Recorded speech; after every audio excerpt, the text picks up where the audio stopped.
Ok la famille, du coup aujourd'hui comme prévu on va parler de risk management. C'est un live qui va être important. On va cibler le risk management dans le contexte des propres firmes parce que bien évidemment il sera différent de celui qu'on va adopter en compte propre. Tout simplement parce qu'on ne va pas gérer nos fonds personnels quand on traite dans propre firme. Et donc pour profiter pleinement de cette opportunité, on va devoir s'adapter à l'écosystème. On ne va pas avoir la même gestion, pas la même appétence au risque et plus globalement pas les mêmes objectifs. On va parler de drawdown management et de draw up management. J'ai divisé les deux, c'est-à-dire que j'ai mis le drawdown management du côté du compte perso et le draw up management du côté des propres firmes. Tout simplement parce que on va commencer avec le drawdown management. C'est quelque chose qui est à la mode un petit peu. Ok, il y en a de plus en plus qui en parlent et qui en entendent parler. J'en ai déjà parlé personnellement et je vous avais dit que le drawdown management, c'est pas quelque chose à prendre à la légère. C'est une composante majeure dans votre stratégie. C'est pas quelque chose que vous pouvez adopter du jour au lendemain parce que le nom est stylé. Ça peut être utile dans certains cas très spécifiques, ok, dans certaines stratégies, dans certains contextes, ça peut être intéressant d'utiliser le drawdown management. Ici, en l'occurrence, on va parler de prop firm, de challenge de prop firm.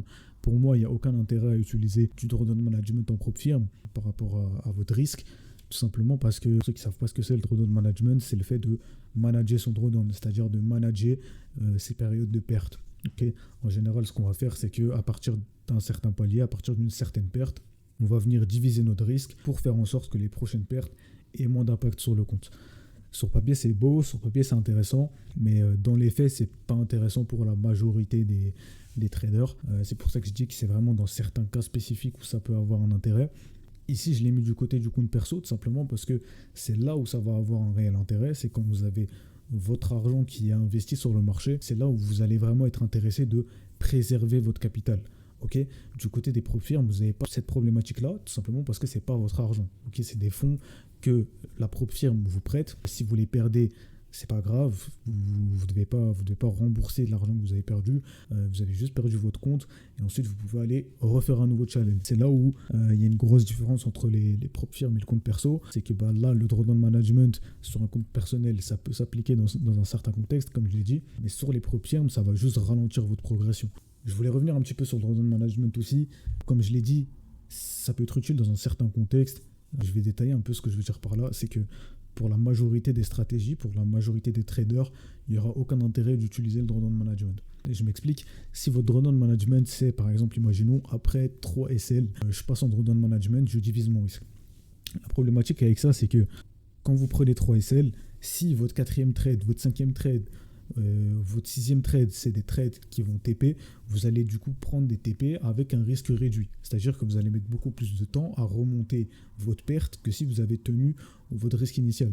Et c'est là toute la subtilité avec le drawdown management, c'est qu'en réalité, le drawdown management c'est bien, mais ça s'adresse à un certain type de traders, notamment les plus débutants, qui font encore des erreurs. C'est-à-dire tous ceux qui tombent dans l'overtrading, dans le revenge trading, tous ceux qui ont encore des petits craquages psychologiques, dans ces cas-là, le drawdown management il va être intéressant. Pourquoi ? Parce qu'il va limiter la casse sur votre compte. C'est-à-dire que si vous prenez 2 SL d'affilée et que psychologiquement vous sentez que ça commence à mal tourner, votre drawdown management va vous imposer de diviser votre risque. C'est-à-dire que, imaginons, vous prenez 2 SL en suivant votre plan, qu'ensuite vous allez revenge trade et vous allez reprendre 3 SL derrière. Si vous avez une règle de drawdown management, vous allez diviser votre risque et ça aura moins d'impact sur votre compte.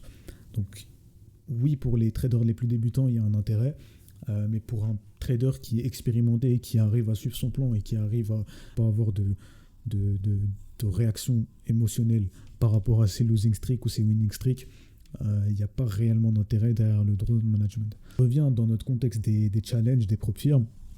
Comme je vous ai dit, notre but quand on va lancer un challenge, c'est d'être performant sur une courte durée.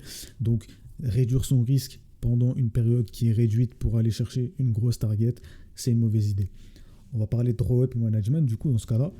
Le draw-up management, c'est l'inverse du drawdown management, c'est-à-dire que vous allez augmenter votre risque au fur et à mesure en fonction de comment votre compte évolue. Ça, par contre, ça a un intérêt. Par exemple, dans le cadre des challenges de prop firm, c'est quelque chose qui a clairement sa place. Je vais vous donner un exemple. Imaginons que je suis un trader en 3R fixe et que j'ai un win rate environ à 40, entre 40 et 50%. Du coup, mon premier trade, c'est une win, donc je prends plus 3R. On imagine que le R, c'est 1%. Ok, Ok, donc j'ai pris 3% sur le premier trade, je TP, je prends 3%. Là, ça peut être intéressant de mettre en place une règle de drawback management pour faire en sorte que vous passiez vos challenges plus vite. Ok, là, je suis à plus 3%. Mon objectif, il est à 8%. Donc, mon objectif, c'est d'aller chercher 5% manquant. À partir de ce moment-là, vous allez avoir un intérêt d'utiliser le drawback management, c'est-à-dire que vous n'allez peut-être pas prendre le prochain trade en 1%, mais puisque vous êtes déjà en positif, vous avez entre guillemets un matelas de sécurité, vous avez 3% de marge en plus, vous allez pouvoir utiliser cette marge supplémentaire pour utiliser tout simplement un draw-up, aller chercher plus de risques pour terminer vos challenges plus rapidement. Ok, imaginons que là, mon deuxième trade, je vais le prendre en 2%. Si c'est un TP, au lieu de prendre plus 3, je vais prendre plus 6%, challenge terminé. Si par contre c'est un SL, je vais prendre moins 2% et il va me rester 1%. Donc je serai toujours en positif. Et c'est là tout l'intérêt du drawback management dans le cadre des challenges de prop firm, c'est que ça va vous permettre d'aller beaucoup plus vite.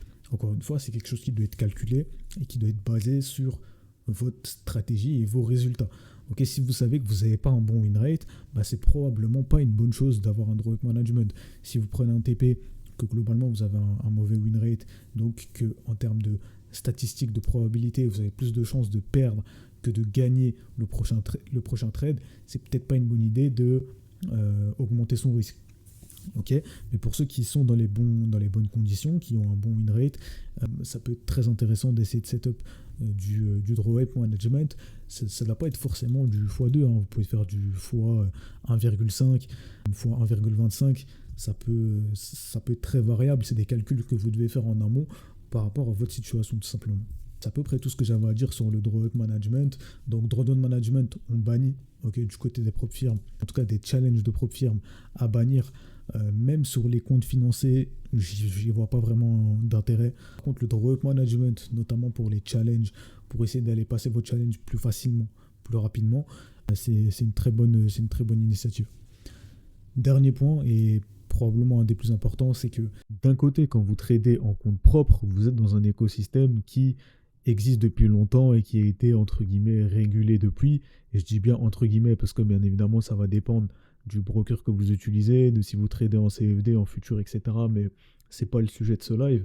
Alors que de l'autre côté, vous avez un écosystème assez jeune qui est en pleine croissance avec les propres firmes et qui, du coup, de par sa jeunesse, amène son lot d'incertitudes. On ne sait pas ce qui se passera à l'avenir pour les propres firmes.